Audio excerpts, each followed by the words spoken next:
to Donald Trump. Let's bring into our conversation Congressman Jamie Raskin of Maryland. Congressman, you are well acquainted with this president's efforts to dismantle the rule of law, these lawsuits against 4 different law firms. What does that tell you about where we are in that process of dismantling the system? They think they can bulldoze the government and seize control over society by dismantling the lawyers for their opposition. That's in naked violation of the First Amendment. It's in brutal violation of the due process rights of people who appear in court. And I just cannot imagine even a Trump-favorable court allowing this to go forward. I mean, that really spells the end of the rule of law if the president can target lawyers simply because they've represented his political opponents and then ban them from federal buildings, ban federal officers from meeting with them, lock them out of federal contracts. That's just naked and unconstitutional First Amendment retaliation. You have Judge Beryl Howell accusing the Trump administration of attacking the judiciary in her ruling on Perkins Coie. Here is how Pam Bondi responded just last night. Many judges need to be removed. Judge Howell included, Judge Reyes, Judge Boasberg. These judges obviously cannot be impartial. They cannot be objective. They are district judges trying to control our entire country, and they're trying to obstruct Donald Trump's agenda. Remove the attorneys, remove the judges, and then you have the Speaker of the House acting like her backup singer, saying much the same about federal judges. What role is Congress supposed to be playing in acting as a backstop to these efforts to undercut the judiciary? Well, I mean, look how sick that is. Basically, anybody who has rendered any ruling they disapprove of, they think should be removed from the bench. Any lawyer who's ever represented a party adverse to them, they think should be cleared out of the way. I mean, that is in naked opposition to the rule of law.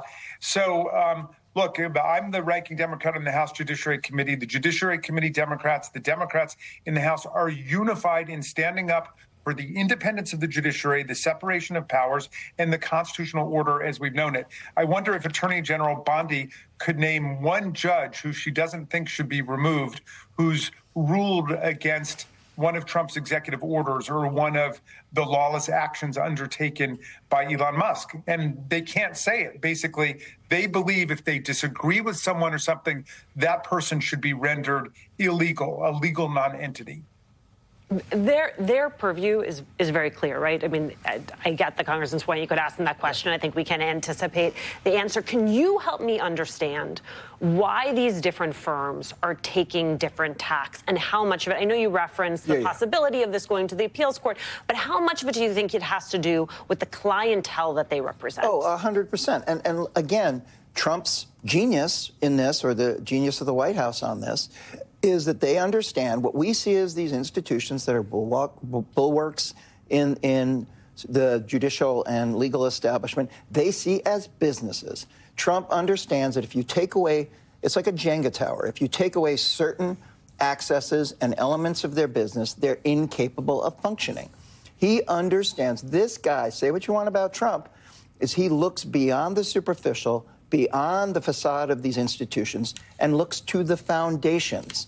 And he figures out ways, and he's doing it at DOJ. We're covering it every day, memo by memo, undermining the foundations of the norms of these institutions. Well, he sees this as a business, like which it is, right? And one of the things we have noticed about Donald Trump, when I look at what he's doing in terms of offense and defense. When he is on the defense, like, he runs scared, he cries victim, right? But when he is playing offense, he is aggressive. He doesn't care what the facts are. He doesn't care about anything. He's just going to bulldoze his way to get whatever end desire that he wants, and that's what's happening with these law firms, all laying the predicate so that he can go after people like Jamie Raskin, people like Andrew Weissman, and others who are defenders of our democratic republic. And the other thing I'd say is he did this to the test case of this was the Republican Party itself.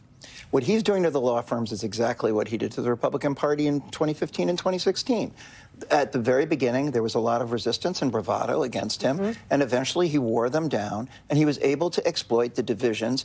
I don't know the economic models of the law firm sufficiently enough to presume this, but I imagine that some of the firms that have the capacity to resist him perhaps aren't as exposed in the spaces that he's attacking.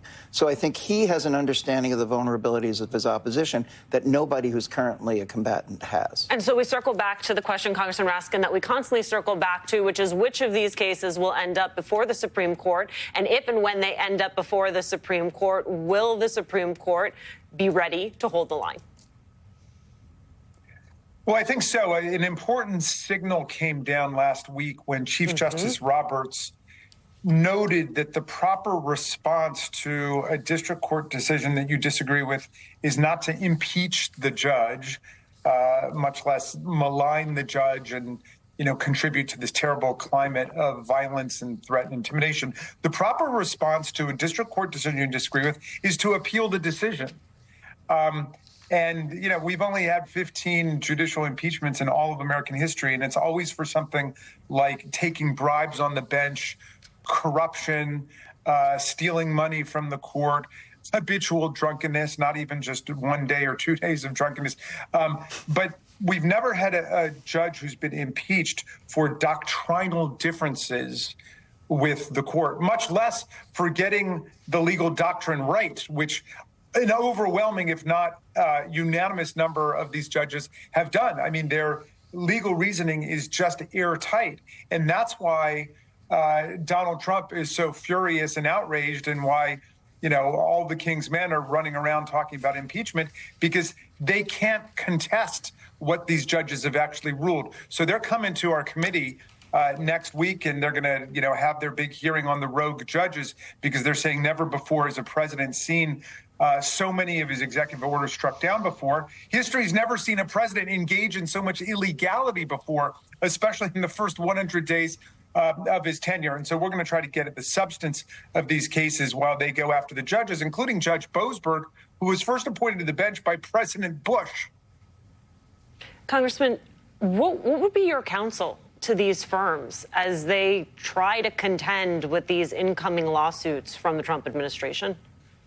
Look, I think the General Block got it absolutely right. You've got to fight these people every step along the way. And they are talking about First Amendment viewpoint discrimination. They're talking about unconstitutional conditions. They're talking about severe burdens on people's freedom of association. They're talking about interference with the right to petition government for redress of grievances. That's the right way to fight these people. We are American citizens, and we've got every right that's contained in the Constitution, in the Bill of Rights, and state law. And meantime, Donald Trump and Elon Musk are running an utterly lawless operation, and they've been struck down already more than 50 times with temporary restraining orders and preliminary injunctions. So I'm very hopeful that the Supreme Court is going to stand up for the rule of law, because Trump is acting like the Constitution is just an inconvenient piece of furniture that can be kicked out of the way on the road to his personal economic and political objectives. And that's not American constitutional democracy. That's a gangster state. Amen. Attila the Hun. Congressman Jamie Raskin, thank you so much for joining us today. My thanks also to Glenn Thrush and Anthony Coley for starting us off. Thank you, guys. When we come back,